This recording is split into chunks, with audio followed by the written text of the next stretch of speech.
¿Qué tal, gente querida? ¿Cómo va? Yo bien, recién llego de instalar una cocina y bueno, les hago este video porque a raíz del video que hice el otro día sobre corte de suministro, se comunicaron algunas personas, unos clientes, otros futuros clientes y algunos simplemente tenían algunas dudas. Si yo tendría que postear o escribir todo lo que voy a decir en el video, se haría muy largo, muy aburrido y no lo leería nadie. Las dudas que tengan saben que me las pueden consultar, no hay ningún problema. Quiero que quede claro que con el gas no se juega. Ante la percepción de olor, lo lógico es cortar la llave de paso, ya sea la general o la de un artefacto, y llamar a un gasista. La empresa no da soluciones. Eso era lo que yo quería que quede claro en el video anterior. La empresa no da soluciones. Simplemente corta y da intervención a nosotros, los gasistas matriculados. Algunas personas se preocuparon, otras me reconocen que tienen falencias en su instalación, quieren ir viendo cómo acomodarlo antes de tener un problema. La empresa se acerca a la vivienda por dos motivos a cortar, ya sea por denuncia de olor a gas o falta de pago. Manteniendo el servicio al día, ya no tendrían por qué acercarse. Pero bueno, si hay una denuncia, van. Pongámosle que no hay olor al gas, el servicio está al día, listo. Quieren arrancar por tener una instalación al reglamento. Bueno, habría que empezar por el nicho de vereda. Tiene que tener la puerta reglamentaria, con su traba, no puede ser con rejita, del estilo de la vivienda, tiene que ser la puerta reglamentaria. Una vez que nosotros abrimos la puerta, ¿qué nos encontramos? La llave de paso general. Hasta ahí son responsables ellos. Ahí hay 2 kilos de presión de gas. Sube por un flexible, que tiene que ser de cobre, a un regulador. Ahí lo primero, o lo segundo que habría que tener en cuenta, y es muy importante. Hubo muchos cortes de gas por este tema. Regulador. El regulador antiguo trabajaba en forma directa. Es simplemente un pulmón que tiene un resorte y esos 2 kilos de presión de entrada los reduce a 20 gramos, que es la presión de trabajo, y los deja salir. Ya sea a la cocina, al termo, a la estufa o a una pérdida a cielo abierto. Por eso se modificó y se está instalando reguladores con límite de presión, lo que se conoce como regulador automático. ¿Por qué? Porque si existiese una pérdida que supera la capacidad del regulador, se corta en forma automática. Ustedes dirán, bueno, pero puedo tener el termo, la cocina, el horno y la estufa. ¿Me voy a quedar sin gas? No. El consumo y la capacidad de un regulador se calcula en base a algo que se llama factor de simultaneidad, que es el consumo de todos los artefactos funcionando.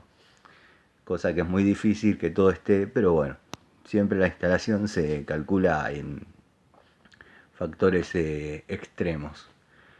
Una vez que tenemos regulador cambiado, necesitamos que no esté el medidor amurado al piso. Antiguamente estaba la creencia de que se robaban los medidores para sacar los metales, cosa que es mentira, porque el medidor no tiene demasiado metal.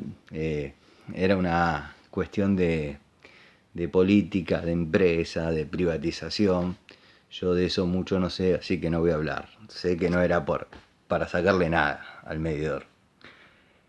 Tiene que estar suspendido, colgado de los 2 pilares de entrada, salida, entrada al regulador, salida al suministro.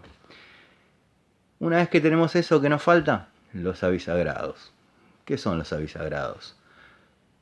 Es, como lo indica su nombre, una bisagra hecha de codos, generalmente macho-hembra, que va colocado en la entrada y en la salida.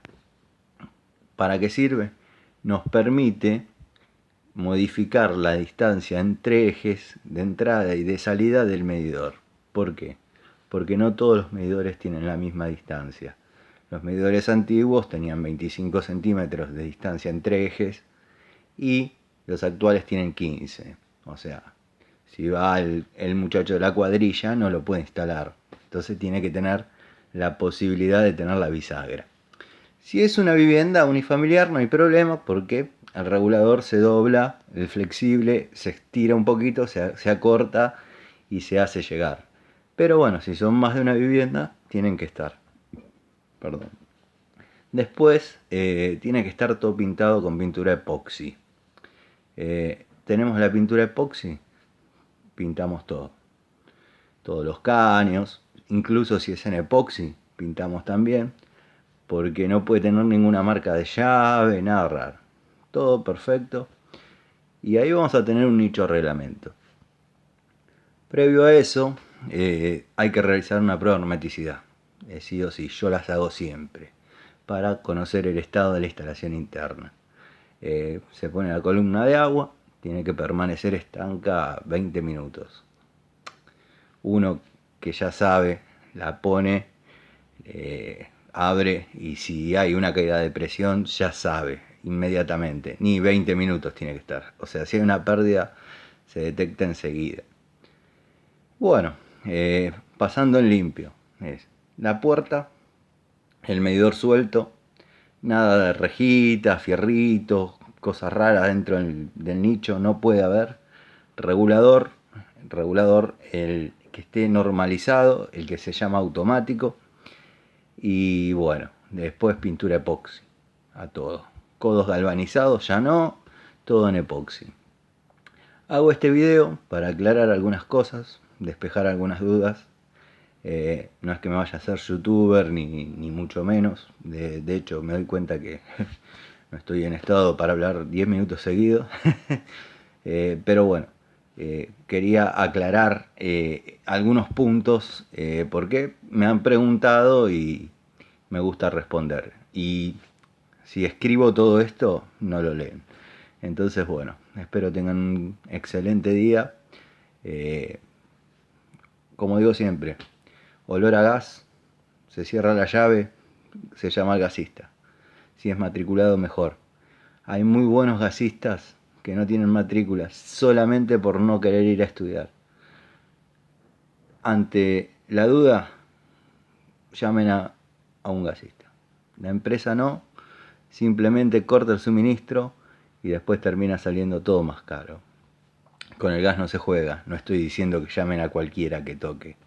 Estoy diciendo que llamen a gente experimentada. Después, bueno, ya dentro de la vivienda se revisa artefacto por artefacto. La cocina tiene que tener sus normas, el termotanque sus normas, en caso de que haya calefón tiene sus normas, cada estufa tiene una norma, no es que se puede poner una estufa de 5000 calorías para calefaccionar un ambiente de 3x3 porque me la regaló mi tío, mi primo. Todo tiene un porqué y eso está basado en un reglamento. Cualquier cosa que no esté en forma reglamentaria es motivo para cortes. ¿Cómo llega la cuadrilla al domicilio? Ya sea por denuncias de olor a gas, que le va a cortar el suministro, o por falta de pago. Si no están esos dos factores, no hay ninguno de esos dos factores, hay tiempo para ir arreglando la instalación y poniéndola en condiciones sin problema. Les mando un saludo y bueno, espero les haya servido y haya sido claro. Les mando un saludo.